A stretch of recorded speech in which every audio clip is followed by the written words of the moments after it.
अभिवादन स्वीकार कीजिए। आज यहाँ से कल्चर क्वांटम एक नई करवट ले रहा है, एक नई शुरुआत कर रहा है, एक ऐसे सीरीज का जिसका नाम है टेम्पल ट्रेल, जिसमें हम भारत के विभिन्न मंदिरों के बारे में जानेंगे और उनके दर्शन करेंगे।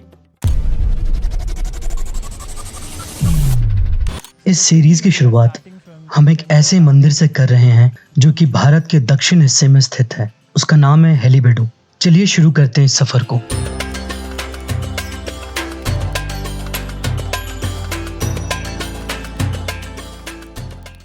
हेलीबेडु होयसला की राजधानी हुआ करती थी, पर यह शहर इसकी सबसे पहली या सबसे पुरानी राजधानी नहीं थी।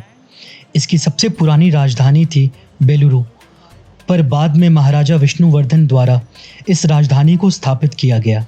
दरअसल इस शहर का जो प्राचीन नाम है वो है द्वार समुद्रा। पर इसको द्वार समुद्रा क्यों कहते हैं, आइए जानते हैं।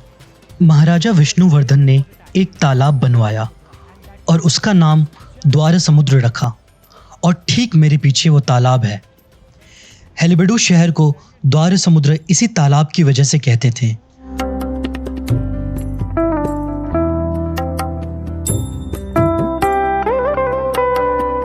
होयसला ने बहुत से मंदिर बनवाए, पर उन सब मंदिरों में 3 जो यूनेस्को वर्ल्ड हेरिटेज लिस्ट में शामिल हुए हैं उनका नाम है, पहला होयसलेश्वर मंदिर हेलीबेडु, दूसरा चन्नकेश्वर मंदिर बेलुरु और तीसरा चन्नकेश्वर मंदिर सोमनाथपुरा। आज के समय में इस शहर को हेलीबेडु कहते हैं, जिसका मतलब है प्राचीन शहर। चलिए इस सीरीज की शुरुआत करते हैं होयसलेश्वर मंदिर से।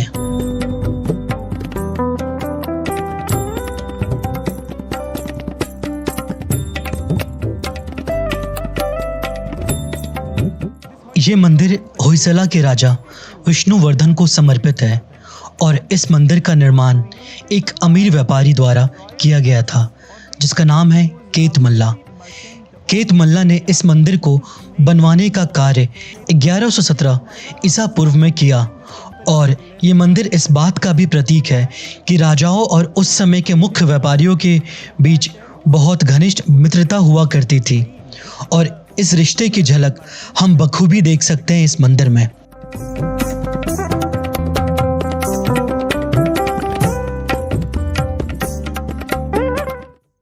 जैसा कि आप देख सकते हो कि मैं अभी 2 मंदिरों के बीच में खड़ा हूँ। इसको जुड़वा मंदिर भी कहते हैं। पहले मंदिर का नाम होयसलेश्वर रखा गया और दूसरे का शांतलेश्वर। होयसलेश्वर मंदिर महाराजा विष्णुवर्धन को समर्पित है और शांतलेश्वर मंदिर उनकी रानी शांतला देवी को। होयसलेश्वर मंदिर होयसलास के द्वारा बनवाया हुआ एक बहुत ही अविश्वसनीय रचना है। इस मंदिर की सबसे खास बात है इसकी संरचना, जो कि एक तारे के स्वरूप में की गई है, और ये मंदिर शैल खाटी चट्टानों से निर्मित है, और ऐसी संरचना भारत के किसी और कोने में शायद देखने को नहीं मिलती है। और यही बात होयसला के मंदिरों को सबसे अलग और अद्भुत बनाती है, और शायद इसी वजह से इसको यूनेस्को हेरिटेज की सूची में शामिल किया गया। चलिए इस मंदिर की उत्कृष्ट बारीकियों को जानते हैं।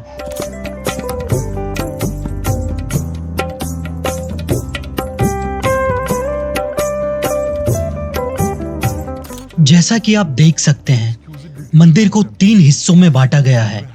सबसे निचले हिस्से में जानवरों को दर्शाया गया है, जैसे कि घोड़ा, हाथी, रहस्यवादी शेर आदि।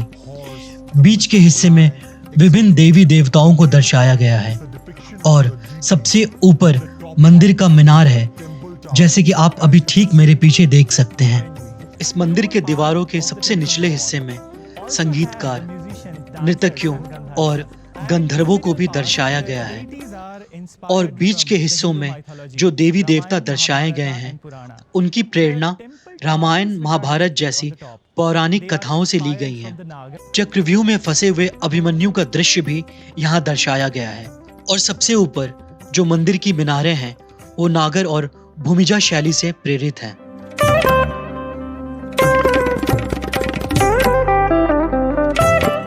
हम सब चाहते हैं कि हमारी सारी मनोकामनाएं पूरी हों, पर क्या हम में इतना धैर्य है? अभी आप मेरे सामने एक भव्य मूर्ति देख रहे हैं जो कि नंदी महाराज का है। पर क्या आपको पता है कि हिंदू सभ्यता में इसका क्या महत्व है? ये प्रतीक है धैर्य का, ध्यान मुद्रा का और समर्पण का।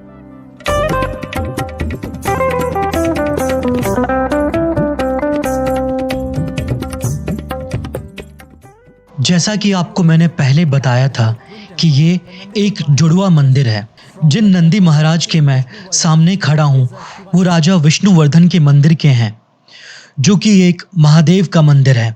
जब भी आप कभी किसी मंदिर में जाओ तो हमेशा नंदी महाराज की छवि मन में लेके जाओ, जहाँ हमें खुद को भगवान को सौंप देना चाहिए, बिना किसी इच्छा की चाहत या बिना किसी मनोकामना पूर्ण होने की शर्त रखे हुए।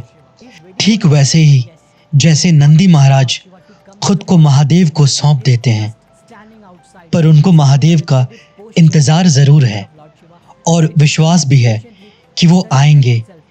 इसीलिए वो चुपचाप एक नज़र सिर्फ मंदिर के गर्भगृह में देखते रहते हैं और मन में ओम नमः शिवाय का जाप करते रहते हैं। एक बहुत ही अद्वितीय विशेषता है इस मंदिर की। खराद से बने ये स्तंभ या पिलर बहुत ही अलग और दिलचस्प हैं और इस जैसा शायद कहीं और नहीं। चलिए महादेव के दर्शन के लिए गर्भगृह के अंदर चलते हैं, पर उससे पहले मैं ये बताना चाहूँगा कि इस मंदिर को कुछ इस प्रकार से बनवाया गया है कि जब दर्शनार्थी इस मंदिर में दर्शन करने के लिए आते हैं तो वो पूरी परिक्रमा करते हुए पहुंचते हैं गर्भगृह की ओर।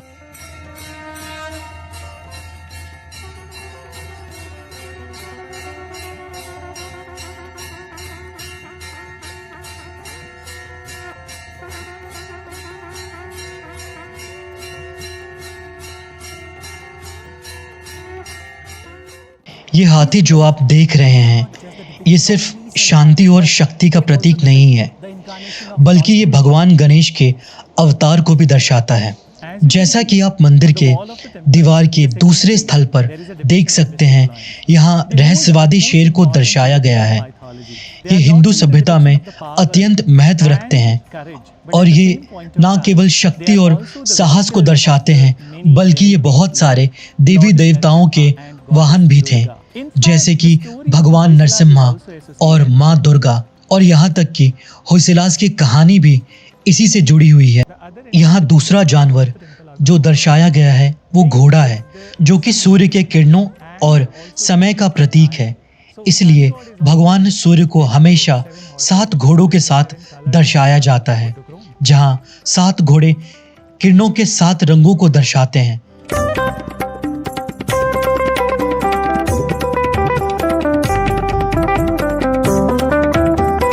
जैसा कि आप देख सकते हैं, मैं इस समय होयसलेश्वर मंदिर के मुख्य द्वार के आगे बैठा हुआ हूँ। जैसा पहले भी बताया था मैंने, यहाँ 2 मंदिर हैं, होयसलेश्वर और शांतलेश्वर। होयसलेश्वर मंदिर महाराज विष्णुवर्धन को समर्पित है और शांतलेश्वर मंदिर रानी शांतला देवी को समर्पित है। और दोनों ही मंदिर में शिवलिंग है जो कि शंभु स्वयं है। एक बहुत ही उल्लेखनीय विशेषता इस मंदिर की है जो कि हिंदू पुराणों से प्रेरित है, जैसे कि महाभारत, रामायण आदि। उन पुराणों के दृश्यों को इस मंदिर में दर्शाया गया है और विभिन्न देवी देवताओं को भी दर्शाया गया है, जैसे कि भगवान शिव और माता पार्वती, भगवान कृष्ण गोवर्धन पर्वत उठाए हुए, भगवान गणेश, जैन तीर्थंकर। यहाँ भगवान गणेश को इस मंदिर में कुछ इस तरह से दर्शाया गया है जैसे मानो यहाँ के आंगन में वो खुद बड़े हुए हो। मैं गरुड़ ध्वज के सामने खड़ा हूँ और ये राजा के रक्षक वरु लक्ष्मण को समर्पित है।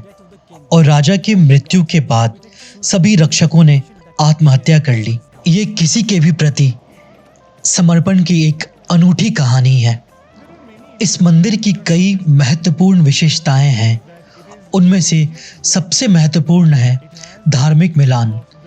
ये मंदिर जो भगवान शिव को समर्पित है, यहाँ उनके सिवा कई और देवी देवताओं को भी देखा जा सकता है और बस यही नहीं, यहाँ तो जैन तीर्थंकरों को भी बखूबी दर्शाया गया है। और इसके पीछे की वजह ये बताई जाती है, महारानी शांतला देवी जैन धर्म का पालन करती थी, पर बाद में वो भगवान शिव की आराधना में लीन हो गई। और दूसरी महत्वपूर्ण बात है इस मंदिर को बनवाने में क्लोराइटिक सोपस्टोन का इस्तेमाल करना, और ये पत्थर मूर्ति को आकार देने में बहुत ही अच्छा माना जाता है। तीसरी बहुत ही आश्चर्यजनक बात है कि जब भी कभी यहाँ बारिश होती है तो मंदिर के पत्थरों का रंग सलेटी से काला हो जाता है, और ये दृश्य आंखों के लिए बहुत ही रोचक होता है।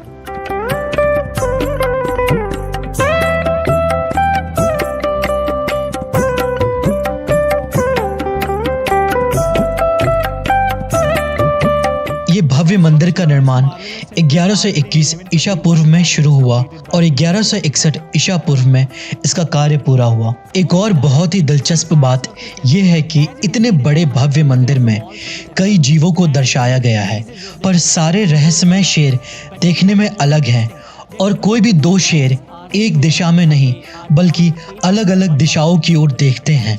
मंदिर की दीवारों पर मदनिका की उत्कृष्ट मूर्तियों को भी दर्शाया गया है। ये मदनिका कौन है? ये अप्सरा हैं, या आप उनको स्वर्ग सुंदरी भी कह सकते हैं, जिनको मंदिर की दीवारों पे बहुत ही सुंदर तरीके से तराशा गया है।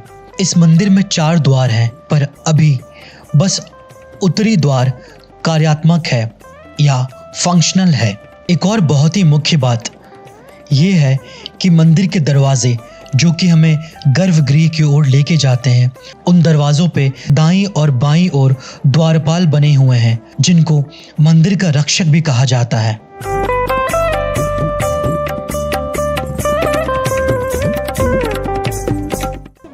मुख्य मंदिर भगवान शिव को समर्पित है और उनके साथ साथ और भी कई देवी देवता हैं, पर यहाँ एक सूर्य भगवान का मंदिर भी है, जहाँ 2 मीटर ऊंची भगवान सूर्य की प्रतिमा है।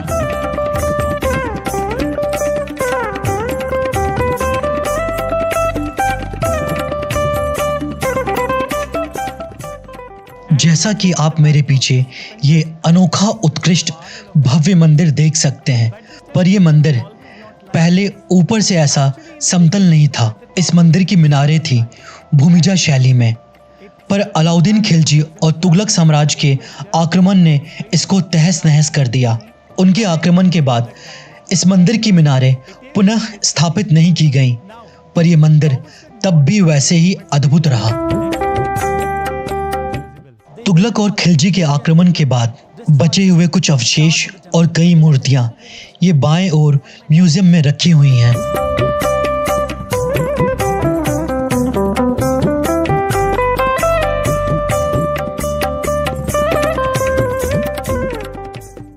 होयसला के 3 यूनेस्को हेरिटेज में से ये पहला मंदिर था, और बाकी के 2 जो कि चन्नकेशवा बेलूर और चन्नकेशवा सोमनाथपुरा है, वो भी हम जल्द आपके सामने लेकर आएंगे।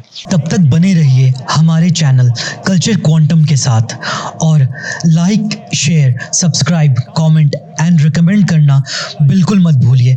और अरे रुकिए, घंटी तो बजाती जाइए।